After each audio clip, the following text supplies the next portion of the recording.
Thank you. And finally, my last question goes to President Duterte. Mr. President, you have mentioned that the US is your traditional ally.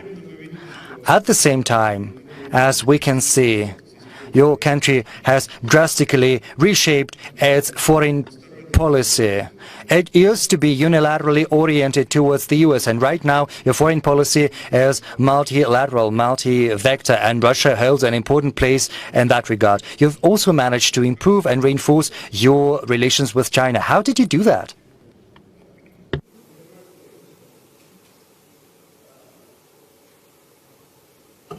In the first place, we have been a colony of Spain, then with the United States. Altogether, Spain had about 300 years and 50 years under the yoke of imperialism by the United States. It's all water under the bridge. And we have been prepared to do the governance that we decide. Over the years, I have seen that the foreign policy of the Philippines always tailored that of the United States. And we can hardly go to some, at that time, communist countries just to explore trade and commerce. It was looked upon by the American government as not a pleasant one, not a new development that would make them happy. And during my time, I was at a loss where to go. I did have contacts. I was not really expected to win the presidency. As a matter of fact, during the last week of the elections, I was in the number 4. But the week before the elections, my rating shot up to 32, and so I won by a landslide. Now I wanted something more than just what a new country can give us. And even in the purchase of arms and the things that they have given us, some were good, some were bad. And products, air assets that were given to us were refurbished from NATO and given to us. And a week after, 3 of those we bought from them crashed, killing all my pilots and crew. 6 helicopters. And that was the time that I was also criticized heavily by the human rights of the United States Congress. And then, to my surprise, even the Human Rights Commission. You know, during the time of 2 presidents ago, we were told by the United States itself that if we do not take care, if we do not watch out, our country will be swallowed by drugs. And it came to pass with about 2 presidents. And we saw mayors, city mayors, and the chairman of the most basic unit of government, 50,000 into drugs. And when I took over, I found out that 9 generals were involved in the trafficking of drugs. I said, I'm not only fighting corruption from the inside of government. I was fighting corruption and the trafficking of drugs even in my government. And that is why I had to do something very fast. And now people say that my pronouncements actually encourage everybody to kill the drug lords and drug addicts. You know, frankly, I would be happy to if that things happen. And I enunciated the rule when I became president. And that was also the same rule when I was mayor for 21 years in a city. And I said that I'm going to build a comfortable city, a safe city, a city where you can walk. And I asked the police, ask your wife and children to walk the streets at night. If they come home unmolested, unbridled by worries, not victims of mugging and crimes, because there were so many addicts in the streets. And I said, I want that kind of environment. Then I proceeded. This I would pose to the entire community of the world. Is it wrong for a president to say rather, that do not destroy my country, especially the children, because I will kill you? And that was my order to the armed forces and to the police. And right now, even as I fly here and go back, there are about, again, 2 generals who are still playing with drugs. And I said, well, I told you, do not destroy my country because it is being flooded with drugs. With so many families created and become dysfunctional. You only have to have one addict in the family and the entire family collapses, becomes a socially disorganized unit. And I had to act fast. And the human rights are accusing me of murdering 70, now it's 20, now it's 7. So let me explain. These human rights guys are very eager to see a dead carcass of a criminal, a drug lord, a city mayor. And they would question me, why was he killed? Despite of the evidence of drugs all over the house. And one house of a certain mayor that was killed had paper walls stick with 500 pesos. It was made as a wall of the house inside. And so I said, well, I've warned you, do not do it, because I will kill you. But I also ordered the military and the police, go out and dismantle the organized crime of drug trafficking. And if you find your life in danger, I will order you to shoot them. Rather see a policeman or a soldier dead. In Marawi Rebellion, it started with a drug case. And so it was rebellion because almost everybody of that place, which was really the laboratory of the entire Philippines, where drug was produced and people had money, can see no business there except the stores. And yet, there was one in another city, he had 100 cars, 2 Lamborghinis and so many Porsches.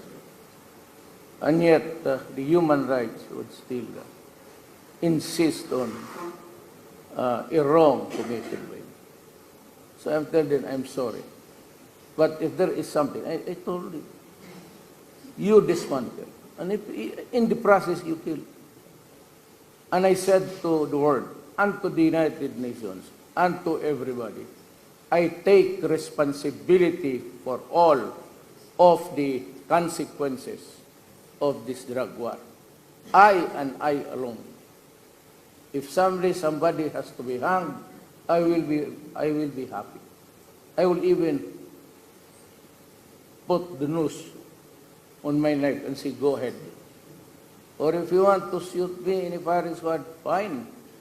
Our national hero died before a firing squad. That could be an honor for me. to be the same in this situation. But I do not aspire for honor. I do not aspire to be known. I'm just a citizen, a worker of government. And I will do what it needs, what I have to do to protect the people, especially the next generation. And that is what I have been known.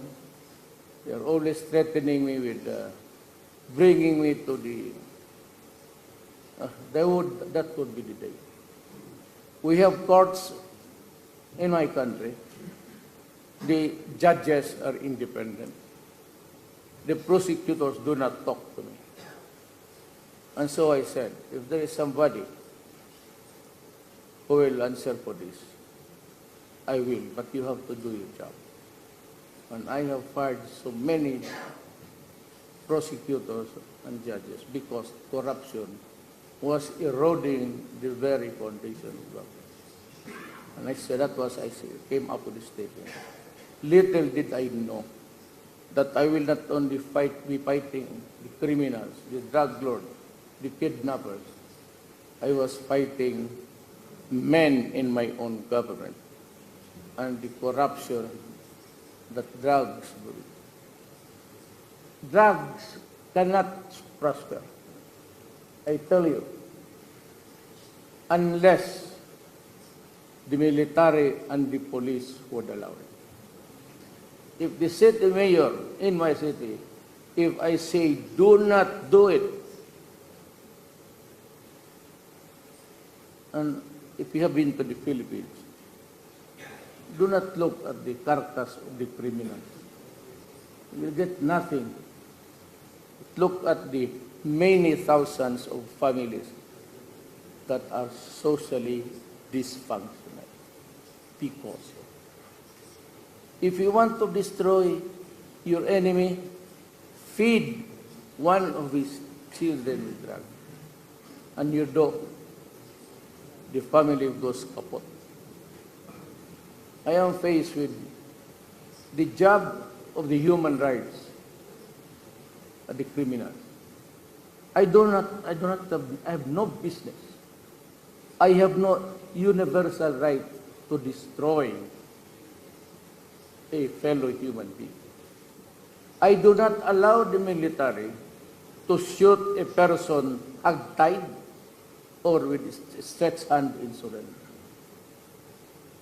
I told them that the only way that you can kill a criminal, the drug lords and the addicts, is when your life is in danger. So shoot first before you die. Because if I go to the scene of the crime and I see that you are the one dying, I will kick you and finish you off for being stupid. Do not allow government to be weakened by such. You have to impose order. And so that is what really bugs me. So the government of the United States, before the, if I could only have 2 minutes, if I can have 2 minutes, then I'll tell you what. The rifles, we have the longest insurgency problem, communist insurgency problem, armed struggle. It has killed so many of my soldiers. And the rifles were, it has fired so many rounds, it becomes loosened. There is no more rifling. It comes out turning at a very fast rate so that it has its own velocity. It can hit the target. Yeah. And I tried to buy about 24,000 M16s for my police and military. One congressman in the U.S. or two stood up and said, do not give it to the Philippines, especially to the mayor, because he will use those rifles to kill his own Filipino citizen. And that is really funny. And I would ask U.S. Congress, kindly educate yourself first. You have the CIA. Yeah, they're around. Even here right now, the CIA is listening to us. I'm sure they're getting the message up there. With their, kindly be kind to your fellow men. Before you condemn, investigate. And allow us, before you come up with this result, allow us the right to be heard. It is a God-given right to any person, whether you live in autocracy or tyranny. Every person has the right to be heard. And human right. The United States did not send me. They stopped the rifles at the time when the rebellion in Marawi was brewing. I was here, scheduled to have a series of meetings about trade and commerce. But on the day, I just stayed there for 6 hours. And I'm thankful that President Putin came all the way from somewhere to fly just to be in Moscow to talk to him before I took off. Took us about 5 months to quell the rebellion. And it was only when China and Russia gave us the very well-made guns. The new fighting now is from afar. You don't need to go to your enemy, you just place them at the crossroads. It can hit somebody 2 miles, 2 kilometers away.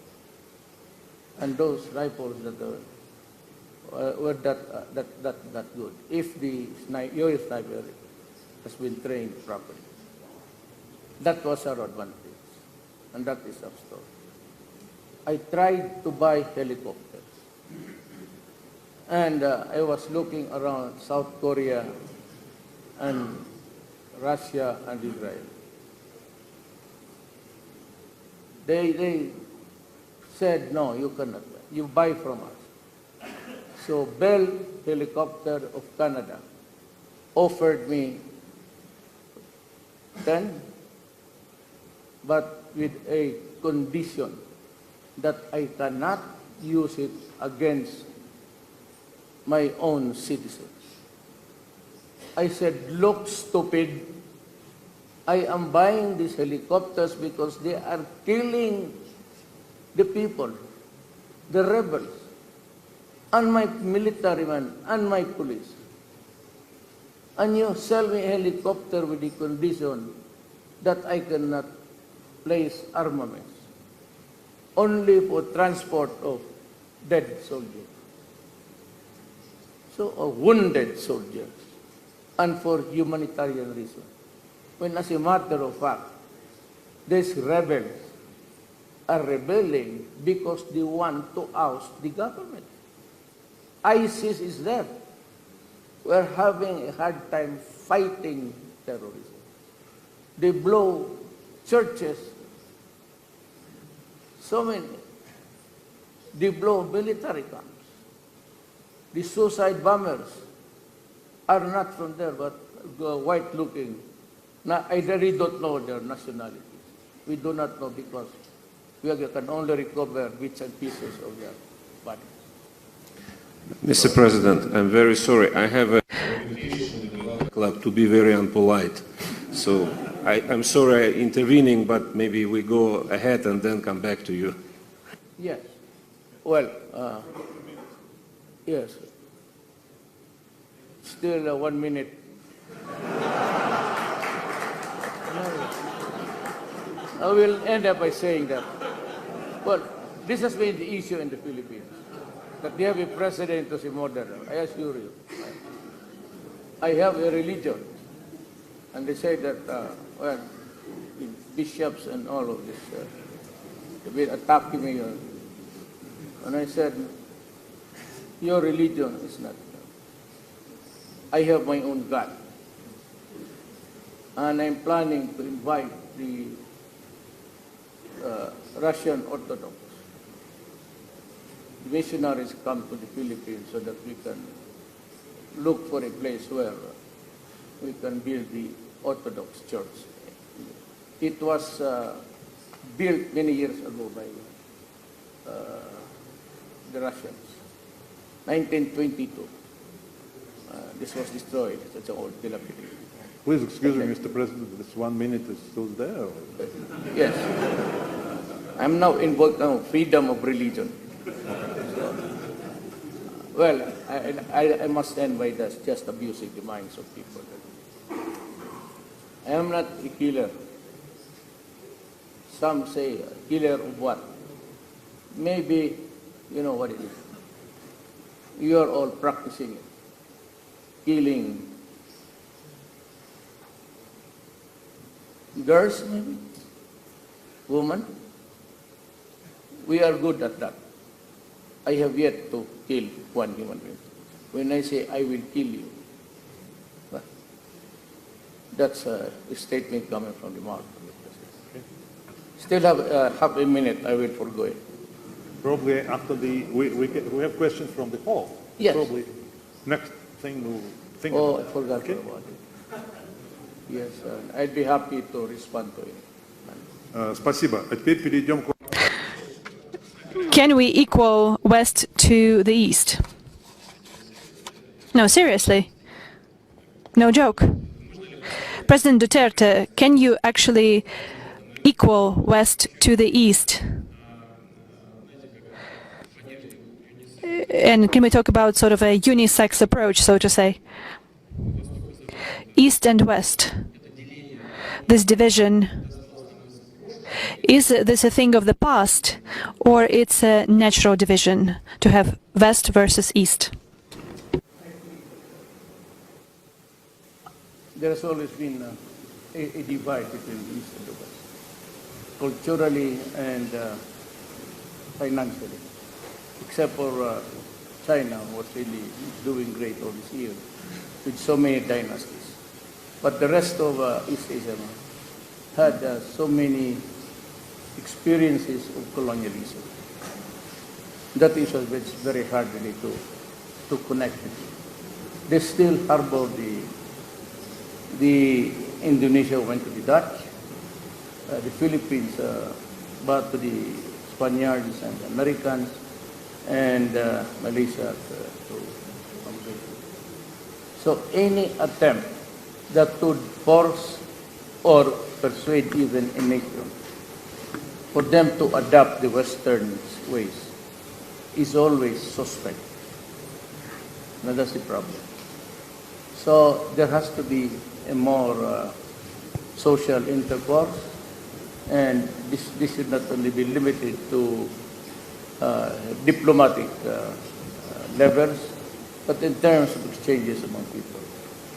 And maybe allowing a certain amount of the East Asian to visit other studies, other nations.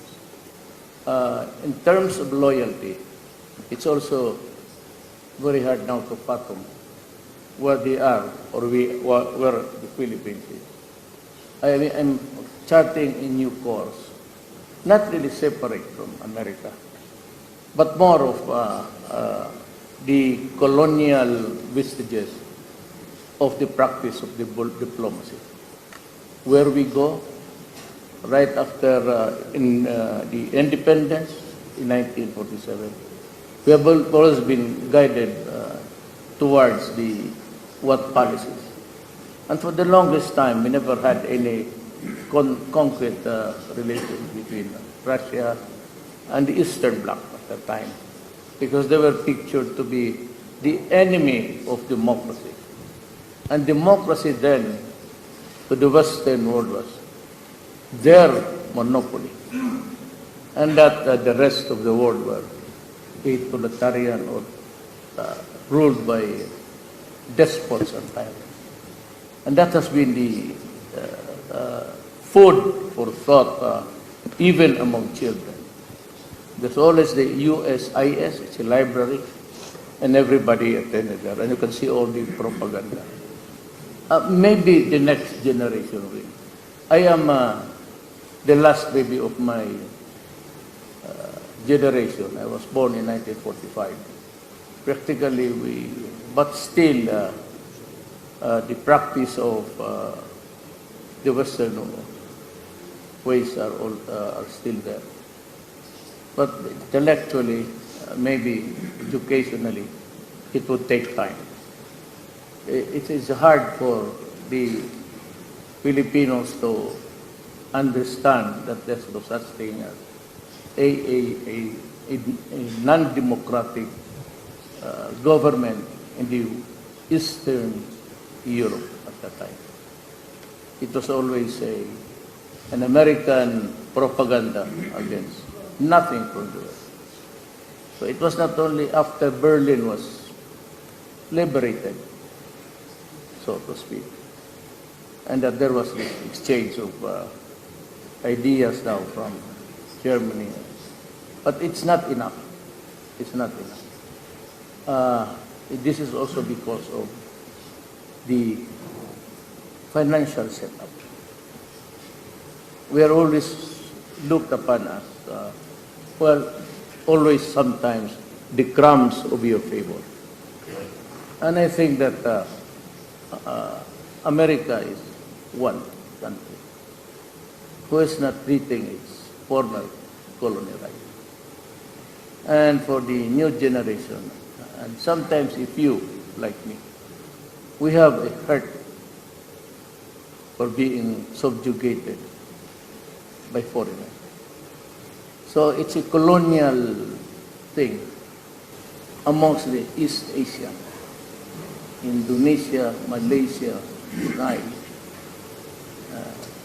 Philippines. It cannot be solved in one diplomatic dinner. You would need about 2 or 3 generations for the Asians to really freely accept the Western. And that is true for China.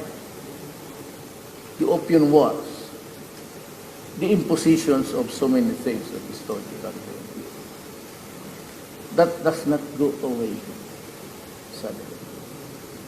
They always refer it in their history as part of the struggle until now.